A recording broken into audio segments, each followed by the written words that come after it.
नमस्कार दर्शकों, मैं पुष्कर वाजपेयी आप लोग के सामने एक बार फिर से एक मध्यकालीन इतिहास की एक नई क्लास लेकर आया हूँ।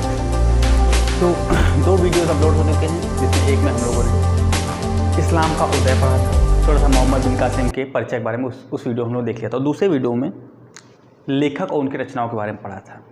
ओके, तो आज जो चैप्टर स्टार्ट होगा, अरबों का सिंध पर आक्रमण, ये फ्लो का चैप्टर है। मतलब अब यहाँ से मेडिवल हिस्ट्री एक फ्लो में आएगी, धीरे धीरे एक से बाद एक क्रोनोलॉजिकल व्यू आता रहेगा, एक के बाद एक चीज़ें जुड़ी हुई आपको लास्ट तक मिलती रहेंगी। ठीक है, तो आज हम लोग सिंध पर अरबों के आक्रमण मतलब मोहम्मद बिन कासिम के आक्रमण के बारे में पढ़ेंगे। तो लास्ट वीडियो में मैंने एक बात भी चर्चा की थी कि क्या मोहम्मद बिन कासिम ने जो 712 ईस्वी में भारत पर सिंध के रास्ते से अटैक किया था, तो वो क्या पहला इस्लामिक अटैक था? क्या भारत के लोग इससे पहले इस्लामिक लोगों के या इस्लाम के परिचित थे? क्या ये पहला अटैक था? तो उसका आंसर है नहीं। इससे पहले भी एक अटैक हुआ था, एक आक्रमण हुआ था, लेकिन वो सफल नहीं हुआ था। ठीक है, और ये मोहम्मद बिन कासिम का ही, जो मोहम्मद बिन कासिम का जिस रेफरेंस में अटैक हुआ था, इसी रेफरेंस में पहले 2 अटैक हो चुके थे। उन सभी पर चर्चा करेंगे। पूरा एक अरबों का जो पूरा एक चैप्टर है मोहम्मद बिन कासिम पर, अरब कैसे आए और कैसे इन्होंने अपनी इस सत्ता को स्थायित्व ना दे पाए, अपना स्थायित्व ना देकर धीरे धीरे शिथिल होती गई और सत्ता इनकी समाप्त हो गई। इसके बाद जब तुर्क आते हैं, वो एक स्थायी सत्ता को लेके आते हैं। जैसा मैं पहले लास्ट वीडियो में बता भी चुका हूँ कि अरबों का तो एक कहा जाए एक शॉर्ट टर्म पीरियड रहा, लेकिन उसके बाद जो तुर्क आए वो लॉन्ग टर्म पीरियड पर आए। ओके, तो स्टार्ट करने से पहले जो नए व्यूअर्स हैं, जो नए दर्शक, उनको बताना चाहूँगा, इस चैनल पर हम लोग कॉम्पिटिटिव एग्जाम के पर्पज़ से जीएस से संबंधित विषयों की तैयारी कर रहे हैं। भारतीय संविधान और प्राचीन इतिहास का सिलेबस मैंने कंप्लीट करा दिया, आप प्लेलिस्ट में जाकर देख सकते हैं, या फिर इस लिंक में डिस्क्रिप्शन बॉक्स में शेयर कर दूँगा। तो स्टार्ट करते हैं। अरबों का सिंध पर आक्रमण, जैसा मैं पहले बता चुका था, जब खलीफा का उदय होता है, मोहम्मद साहब के बाद खलीफाओं को कहा जाए एक तरह से इस्लाम की बागडोर मिलती है। उसके बाद खलीफा पूरे विश्व में इस्लाम के प्रचार के लिए काफ़ी विस्तृत इस क्षेत्र में इस्लाम का प्रचार करते हैं, और ये भी कहा जाए मध्य एशिया में तुर्कों और इस अरबों के बीच में काफ़ी संघर्ष का दौर भी देखने को मिलता है। तो इसी के दौरान जब अरब पूरे विश्व में इस्लाम का प्रचार कर रहे थे, तो क्या उनसे भारत हिंदुस्तान अछूता रहेगा? नहीं, हिंदुस्तान में भी उन्होंने प्रचार करने का कोशिश की थी, लेकिन वो अभियान असफल हो गया था। ठीक है, तो स्टार्ट करते हैं आज का टॉपिक, अरबों का आक्रमण, अरबों का सिंध पर आक्रमण या भारत पर आक्रमण। ठीक है, तो जब खलीफा ने सबसे पहले जो अटैक हुआ था, पूरे क्रोनोलॉजिकल व्यू में चलेंगे, एरो बनाते हुए चलेंगे, सभी चीज़ें समझाते चलेंगे। 636 ईस्वी में, 636 ईस्वी में खलीफा थे उमर। ठीक है, इनके आदेश पर कहा जाए, या इनके आदेश पर तो नहीं कहेंगे, इन्हीं के टाइम पीरियड पर बम्बई, जब मुंबई को बम्बई कहा जाता है, बम्बई पर के रास्ते, मतलब जल के रास्ते, समुद्र के रास्ते से यहाँ पर मुंबई में एक थाना नामक जगह थे, वहाँ पर अटैक हुआ था। ठीक है, इसलिए अरबों का अटैक था, इसलिए लेकिन ये असफल हो गया था। तो यह आक्रमण इसलिए कहते थे कि फर्स्ट टाइम तब था जब भारतीय इस्लाम से परिचित हुए थे, फर्स्ट टाइम। ठीक, मोहम्मद बिन कासिम ने इस्लाम परिचय नहीं कराया था इस टाइम, इसके बारे में ज़्यादा कुछ जानकारी मिलती नहीं है, लेकिन बस इतना मिलता, उमर के टाइम हुआ था। अब इसके बाद क्या होता है? इसके बाद टाइम पीरियड आता है 708 ईस्वी। ठीक है, पूरी मोहम्मद बिन कासिम की स्टोरी को लेके चलेंगे। अटैक होता है 712 में, अभी हम 708 में चल रहे हैं। इस टाइम क्या होता है देखिएगा, दमिश्क मैंने बताया था, खलीफाओं ने अपनी राजधानी मदीना से दमिश्क ट्रांसफर कर ली थी। दमिश्क के खलीफा और अरब के नहीं, इराक के गवर्नर, इनके लिए भेंट दी गई, एक तरह से गिफ्ट दिया था। किसने दिया था? सिंघल के राजा सिंघल के राजा ने एक गिफ्ट भेजा था जो जहाज के रास्ते जा रहा था, ठीक, इराक जा रहा था। तो जब जा रहा था तो रास्ते में सिंध के पास देवल नामक जगह पर, सिंध के पास देवल नामक एक बंदरगाह है। यहाँ पर कुछ लुटेरों ने इसे लूट लिया। कुछ बंदरगाह है, यहाँ पर लुटेरों ने इसे लूट लिया, ठीक, इस जहाज को लूट लिया। कहता है कि काफ़ी कीमती इसमें भेंटें थी। और कुछ राइटर्स लिखते हैं कि इसमें उन्होंने, राजा ने युवतियों को भी गिफ्ट स्वरूप उनको सौंपा था, ठीक, कुछ राइटर्स ऐसा भी लिखे हैं। तो इसको लूट लिया। अब क्या हुआ, जो इराक के गवर्नर थे हज्जाज, याद रखिएगा, कैरेक्टर के नाम जरूर याद रखिएगा। इराक के जो गवर्नर थे हज्जाज,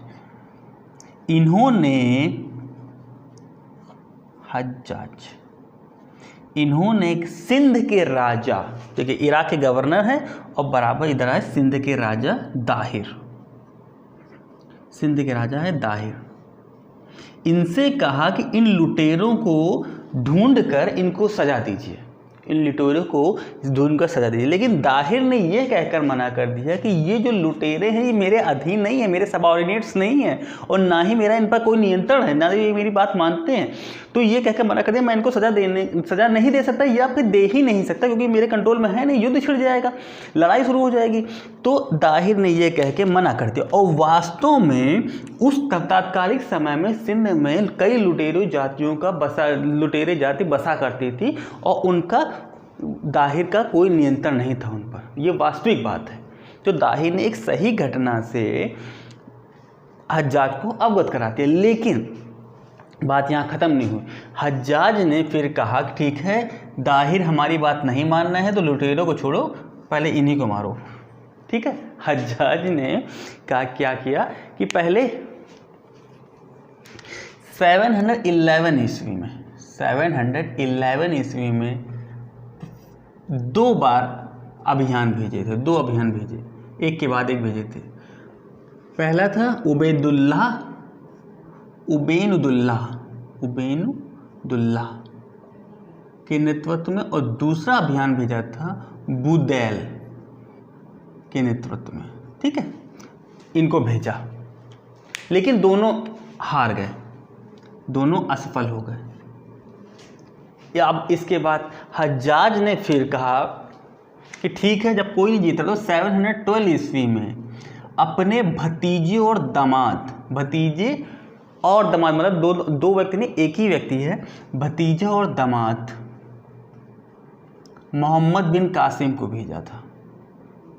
दामाद मोहम्मद बिन कासिम को भेजा, ठीक है, मोहम्मद बिन कासिम को भेजा। जब भेजा था तो इसकी आयु मात्र 17 साल थी, मतलब आज की डेट में तो एक माइनर था, 17 वर्ष की एज थी, तब अटैक के लिए भेजा था। और ये क्या अकेले, देखिए 17 साल का लड़का क्या क्या लेके आ रहा था। 6000 घुड़सवार, बहुत बड़ी सेना लेके आया था, 6000 घुड़सवार थे, ठीक है, और 6000 ऊंट सवार भी थे, और 3000 ऊंट थे जो भारवाहक थे, जो सामान अमन उठाते थे, ठीक है, और 5 बड़ी मशीनें जो पानी के रास्ते जाए थी, ठीक है, ये जो पानी के रास्ते थी, और एक मशीन पे 500 लोग थे, तो 500 आदमी थे, लगभग 2500 आदमी, इतनी बड़ी सेना लेके आया था एक 17 साल का लड़का, ठीक है। अब ये सोच सकते हैं कि 17 साल का लड़का इतनी बड़ी सेना लेके अटैक करके आया था, और किस रास्ते से, मकरान के रास्ते से आया था, मकरान के रास्ते से आया, मकरान के रास्ते भारत में प्रवेश किया। अब इसके बाद क्या होता है, जब मकरान के रास्ते इसने भारत में प्रवेश किया तो क्या रास्ते में इसको किसी ने रोका नहीं होगा? बिल्कुल रोका था, कई लोगों ने रोका, और लेकिन जैसे कई लोगों ने रोका, उसमें मुख्य थे, जैसे जाट थे, मेहड़ थे, मेढ़ू एक जाति थी, बौद्ध भी थे, बौद्ध धर्म का अनुयायी, मैंने बताया था उत्तरी और पश्चिमी सीमा पर ही बौद्ध से लिमिटेड था। अब भारत में कहीं बौद्ध इतना विस्तृत नहीं था। तो इन लोगों ने सामना तो हुआ, लेकिन इन्होंने ये कासिम के ही पक्ष में हो गए। क्योंकि कासिम के पक्ष में हो गए क्योंकि दाहिर से इनके कुछ संबंध कुछ खास नहीं थे, दाहिर की नीतियों से असंतुष्ट रहते थे, मतलब कुल मिला के इनकी प्रतिबद्धता थी दाहिर से, इसीलिए उन्होंने कासिम का साथ देना उचित समझा और कासिम के साथ मिल गए। अब क्या हुआ, अब इसके बाद कासिम जब पहुंच जाता है, देवल पहुंच जाता है, ठीक है, देवल पहुंच जाता है, तो वहाँ से देवल पहुंच जाता है, तो वहाँ से जो ये दाहिर हैं भाग जाता है, दाहिर भाग गया, दाहिर तो भाग गया, लेकिन बाकी सब तो रुके रहे ना वहाँ पर। तो ऐसा बताया कि 3 दिन तक नरसंहार उसने किया था, और 17 साल से जितने भी बड़े थे, 17 वर्ष से अधिक आयु के जितने भी थे, ठीक है, उनको सबको, जितने भी मेल कैंडिडेट्स थे उन सबको मार दिया था, ठीक, उन सबको मार दिया। तो बाकी जो शेष थे उनको गुलाम बना लिया, बाकी शेष को गुलाम बना लिया था, ठीक। अभी ये मतलब फाइट शुरू हुई है, अभी इसके बारे में और आएंगे। तो इतना समझ में आया, पहला आत्महत्या हुआ था 636 में। उसके बाद जो एक युद्ध जो जहाज को लूट लिया था, उसके रेफरेंस में हज्जाज ने 2 बार अभियान भेजा था, उबैदुल्लाह के अबूदैल के नेतृत्व में 2 अभियान भेजे थे, लेकिन दोनों असफल हुए। फिर मोहम्मद बिन कासिम के नेतृत्व में अभियान भेजा था, और जो मकरान के रास्ते इंडिया सिंध पहुंचा था। बौद्धों जाटों कई लोगों ने इनको कहा, सामना तो हुआ, लेकिन वो सब इनके पक्ष में आ गए, क्योंकि दाहिर की नीतियाँ गलत थी, दाहिर की नीतियाँ, और दाहिर से असंतुष्ट थे, एक प्रतिबद्धता थी, तो उन्होंने वो कासिम के पक्ष में आ गए। और कासिम मकरान के रास्ते पहले देवल पहुंचता है, तो सिंध में पहुंच गया। सिंध देवल एक बंदरगाह होता है, वहाँ पर जब पहुंचता है तो दाहिर वहाँ से भाग जाता है, लेकिन वहाँ पे पूरा 3 दिन तक नरसंहार होता है। लगभग 17 वर्ष से अधिक आयु के जितने पुरुष होते हैं सबको मार दिया जाता है, और बाकी शेष को उसने गुलाम बना लिया। अब इसके बाद क्या होता है जानते हैं नेक्स्ट स्लाइड में। स्टार्ट करते हैं। मकरान के रास्ते जब वो देवल पहुंचता है तो वहाँ नरसंहार हो जाता है। अब उसके बाद वो दाहिर की खोज में रास्ते में जितने भी कहा जाए राज जाते रहते हैं या जितने भी नगर आते हैं सबको जीतता हुआ चलता है। तो उसके बाद वो देवल के बाद सहवान और देन उसके बाद बजहरा जीत लेता है। ये कोई जानकारी एग्ज़ाम के पास पॉइंट ऑफ व्यू से कुछ खास नहीं है, लेकिन मैं एक कहानी टाइप पे चल रहा है तो सारे पॉइंट मैं बताता जा रहा हूँ। तो बजहरा जीतने के बाद पड़ती है सिंध नदी। सिंध नदी पर इसने नावों का पुल बना लिया था। सिंधु नदी पर नावों का पुल बना लिया था।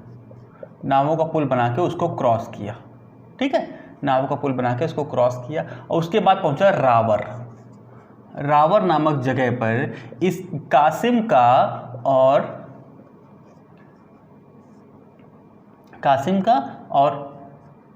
दाहिर का युद्ध होता है, जिसमें दाहिर मारा जाता है, ठीक है। ये दाहिर अब यहाँ पे मारा गया। अब इसके बाद क्या होता है, कासिम, अब दाहिर के बाद उसकी पत्नी होती है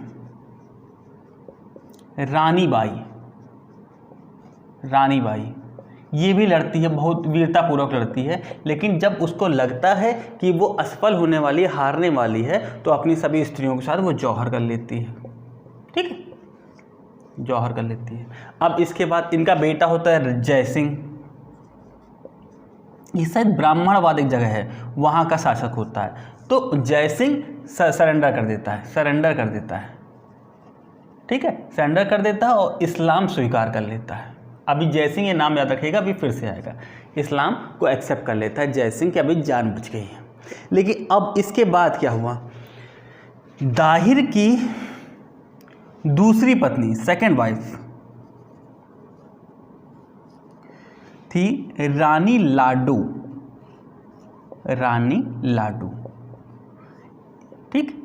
इनको और इसकी 2 पुत्रियां थीं, पुत्रियों का नाम था सूर्य देवी और परमल देवी। परमल देवी, ये 2 पुत्रियां थी, ठीक है, ताहिर की।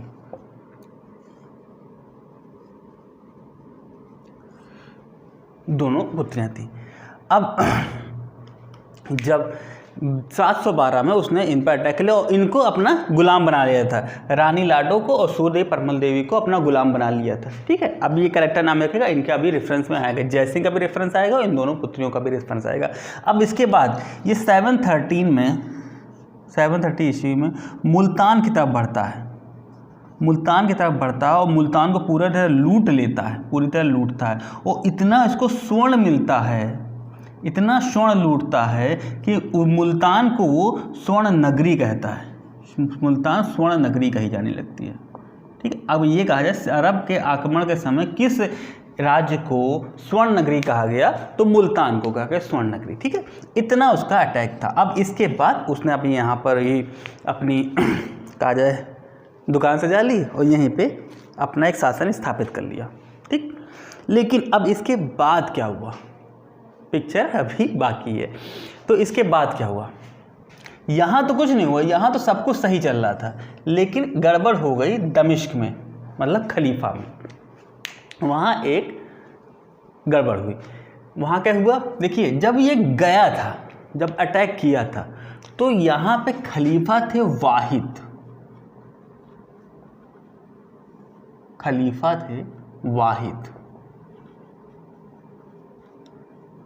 और यहाँ पे इराक के गवर्नर थे हज्जाज, ठीक, हज्जाज, ये दोनों गवर्नर थे। लेकिन जब ये 713 ईस्वी आते होते ये खलीफा वाहिद हट के अब बन गए सुलेमान, और सुलेमान और हज्जाज की पटरी नहीं खाती थी, मतलब दोनों एक दूसरे के शत्रु थे, ठीक है। हज्जाज और सुलेमान एक दूसरे के शत्रु थे।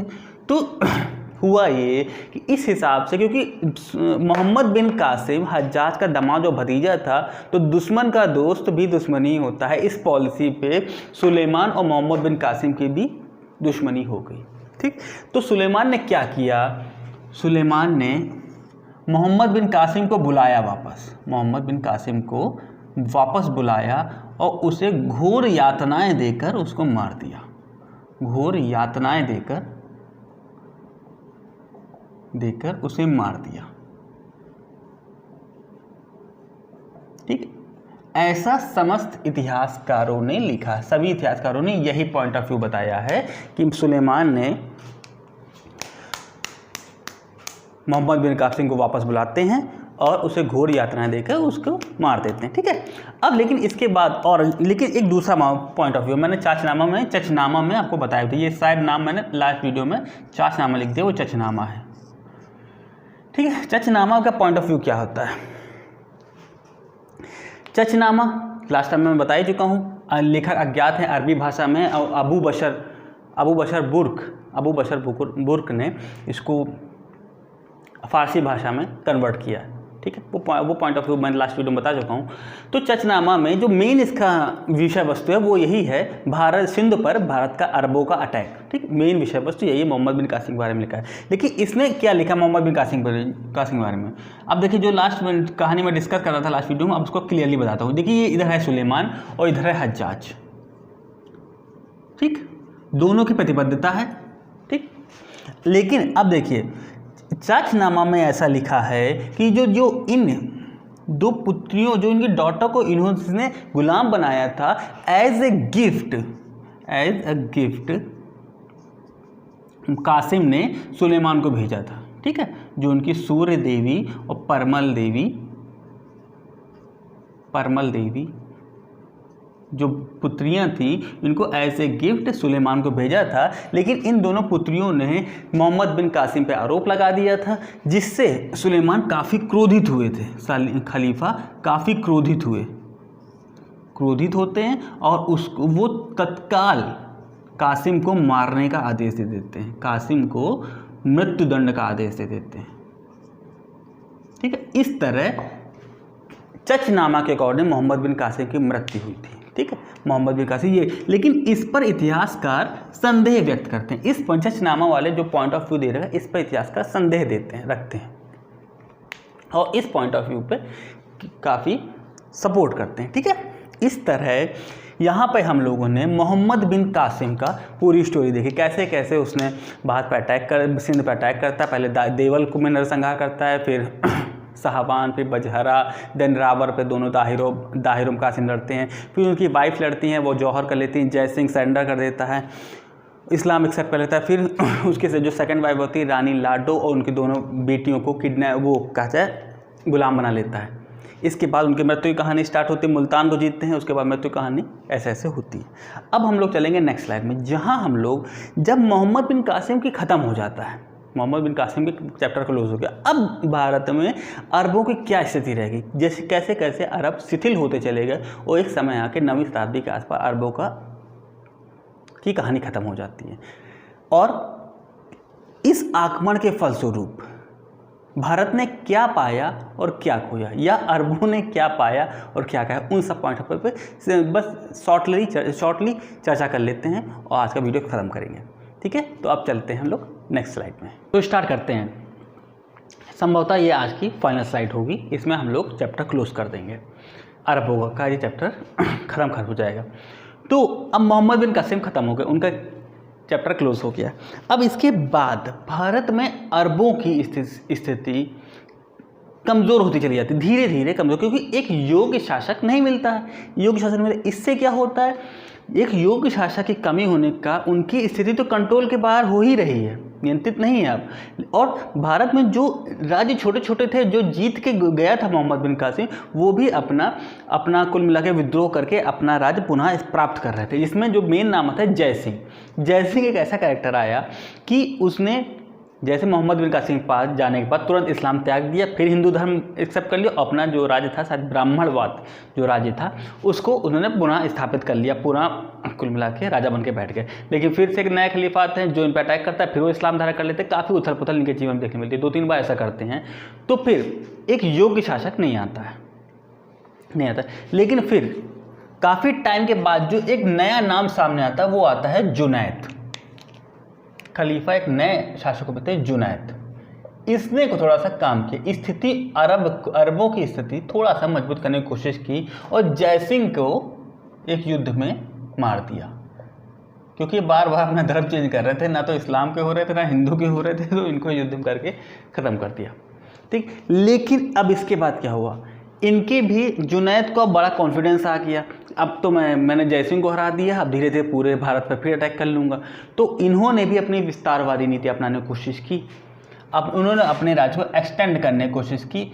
तो कमी कहाँ पे आई, सिर्फ दाहिर के संबंध खराब थे, बाकी राज्यों के अच्छे थे। तो चालुक्य शासक जो नाम मोटे तौर पर लिया जाता है, चालुक्य शासक साउथ की तरफ गए जहाँ, तो चालुक्य शासक क्या था,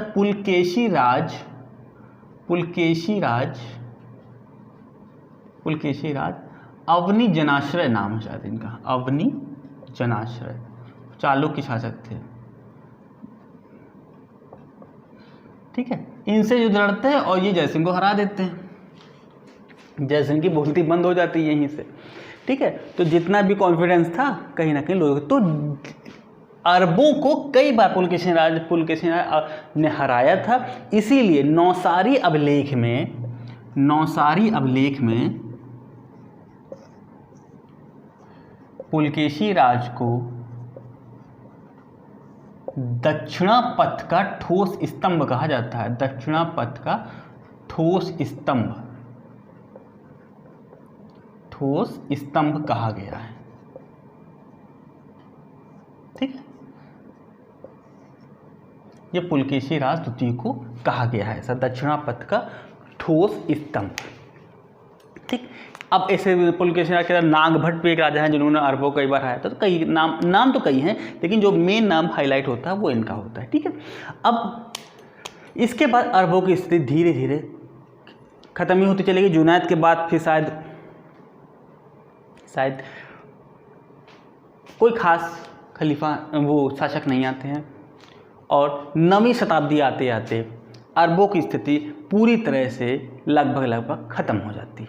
ठीक है, अरबों की स्थिति 9वीं शताब्दी आते आते अरबों की स्थिति पूरी तरह खत्म हो गई। इसीलिए मैंने उस समय भी कहा था 9वीं शताब्दी में आते आते अरबों की स्थिति पूरी तरह खत्म हो चुकी। मैंने उस टाइम भी ऐसे जब स्टार्ट कर रहा था तभी बताया था अरबों की स्थिति कोई लॉन्ग टर्म पीरियड पे नहीं थी, है ना। और इसके बाद जब तुर्क आते हैं इनकी थोड़ी सी स्थिति लॉन्ग टर्म पीरियड पे चलती है, ठीक, जिसके बारे में हम लोग नेक्स्ट वीडियो में स्टार्ट करेंगे जब मोहम्मद गजनवी का अटैक होता है, ठीक है। तो इसके साथ ही मोहम्मद बिन कासिम का अरबों का चैप्टर खत्म हो गया। अरबों का अटैक, सिंध पर आक्रमण कैसे कैसे हुआ, जितने भी इंपॉर्टेंट पॉइंट्स हैं सबको मैंने डिस्कस किया एक समरी के टाइप में, क्रोनोलॉजिकल व्यू में मैंने बताने की कोशिश की। फिर भी यदि आपको कोई पॉइंट क्लियर नहीं हुआ तो आप पूछ सकते हैं, मैं कोशिश करूँगा जल्द से जल्द उसको सॉर्ट आउट करूँ। तो ठीक है, इसके बाद क्या हुआ, पूरा आक्रमण का भारत पर प्रभाव क्या पड़ा, शून्य, कुछ नाम तो मिला ना तो कुछ दे गए, वो बाकी तो लूट ही के ले गए सोना, अमूमन ऐसा देखने को मिला। लेकिन बैकग्राउंड में क्या चला था, बैकग्राउंड में भी 712 में आए तो 9वीं शताब्दी में गए हैं, तो इतना टाइम वैसे नहीं खाली नहीं बैठे थे। तो कई इतिहासकारों का 2 पॉइंट ऑफ व्यू है, 2 पॉइंट ऑफ व्यू है, ठीक। पहला क्या है, उन्होंने कहा शून्य है, अरबों का भारत पर कोई प्रभाव देखने को नहीं मिला, ठीक, क्योंकि ना तो राजनीतिक दृष्टि से ना तो सामाजिक दृष्टि से और ना तो कुछ ले गए ना ही कुछ दे गए। इसमें जो मेन है वो विंसेंट स्मिथ ना बोलते हैं भारत पर कोई नहीं, लेकिन जो अन्य इतिहासकार हैं वो उनका दूसरा पॉइंट ऑफ व्यू है। उनका कहना है कि पॉलिटिकल दृष्टि से तो अगर देखा है, पॉलिटिकल अगर आप पॉइंट ऑफ व्यू से देखेंगे तो कुछ नहीं मिला, शासन भी कौन बहुत लंबा चल गया। लेकिन यदि सोशल और रिलीजियस पर्सपेक्टिव से देखें तो काफ़ी कुछ हुआ। सोशल मतलब सामाजिक और रिलीजियस मान ले, धार्मिक पॉइंट ऑफ व्यू से देखें तो काफ़ी कुछ हुआ। सामाजिक दृष्टि सोशल पर्पज से क्या हुआ उस पर देखते हैं, थोड़ा सा बिल्कुल समरी के टाइप पे देखेंगे। सोशल की दृष्टि से क्या हुआ उस पर देखते हैं।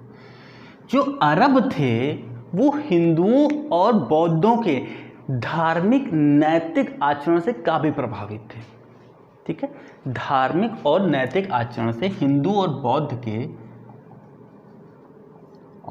के जो धार्मिक व नैतिक आचरणों से काफ़ी प्रभावित थे। इसीलिए इनके और अरबों के संबंध काफ़ी अच्छे रहे, मतलब कुल मिला के न्यूट्रल वाली कंडीशन थी, ना कहो से दोस्ती ना कहो से बैर वाली कंडीशन थी। रीज़न क्या था, क्योंकि अरब असल की पर्दे के पीछे बात ये थी कि हिंदू और बौद्ध को इन्होंने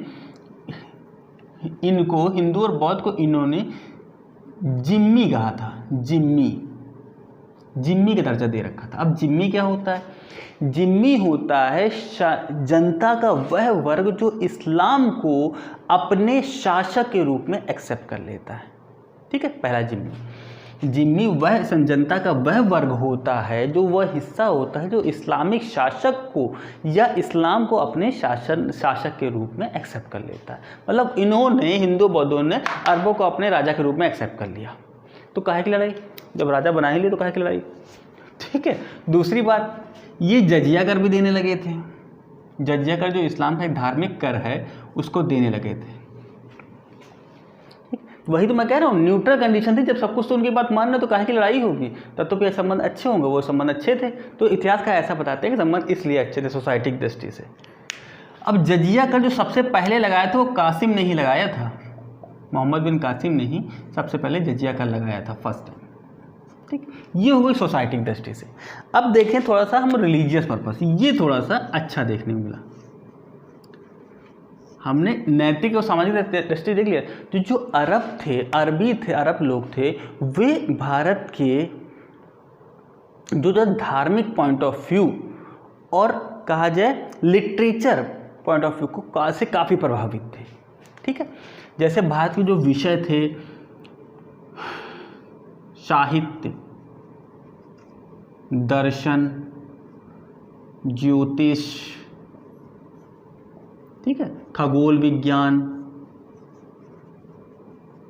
इन सब विषयों से काफ़ी प्रभावित थे, मतलब काफ़ी जयजयकार करते थे इनकी कि इतनी योग्यता तो हमारे तक किसी में है ही नहीं, इतना पढ़ा लिखा तो हमारे तक कोई है ही नहीं।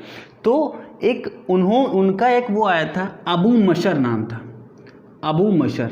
अब उनका बताते हैं कि उनका ज्योतिष था, ये बनारस जाके, BSB में लिख रहा हूँ, बनारस में इन्होंने जाके ज्योतिष शास्त्र की शिक्षा ली थी, बनारस में जाके ज्योतिष शास्त्र की शिक्षा ली थी, शिक्षा भी ली थी। और क्या किया था, जब इन्होंने भारत के साहित्य पढ़े तो ब्रह्म सिद्धांत, ब्रह्मगुप्त का ब्रह्म सिद्धांत और विष्णु शर्मा की पंचतंत्र, इन दोनों बुक को अरबी में कन्वर्ट भी कर दिया था कि हमारे लोग भी इस बुक को पढ़ें। ठीक है, इस बुक को पढ़ें। इतना लिटरेचर पर्पस से इतने कहा जाए प्रभावित थे, इन्फ्लुएंस थे कि वो आए थे, यहाँ पढ़ गए थे और एक लोग को यहाँ से ले भी गए थे।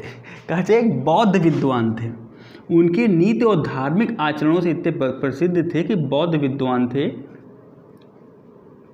उनका नाम शायद बरामका था, शायद नाम ऐसे कुछ नाम है, बरामका। इनको बगदाद ले गए थे खलीफा के पास, और खलीफा भी बगदाद ले गए थे और खलीफा इनसे इतने प्रभावित हुए कि इनको अपना PM मतलब प्रधानमंत्री नियुक्त कर दिया। ठीक है, इस तरह के कोई पॉइंट ऑफ व्यू है।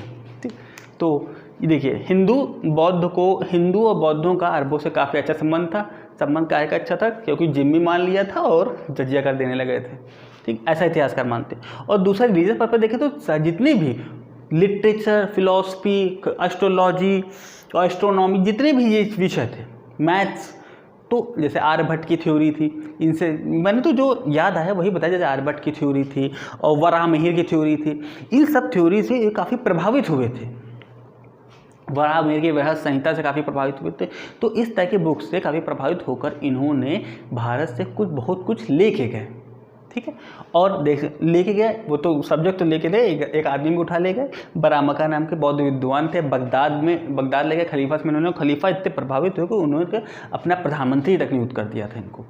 ठीक है, तो अब रिलीजियस पर्पज से हमको ये देखने को मिला और इतिहासकारों का मैंने पॉइंट ऑफ व्यू किया। इसी के साथ अरबों का सिंध पे आक्रमण पे मैंने बहुत ही शॉर्टली और डीपली कोशिश की, दोनों पॉइंट ऑफ व्यू मर्ज करने की कोशिश की और हर पॉइंट ऑफ व्यू आपको बताने की कोशिश की। फिर भी यदि कोई पॉइंट छूटता है तो आप मुझे कमेंट सेक्शन में बता सकते हैं। ओके, तो आज की वीडियो में सिर्फ इतना ही।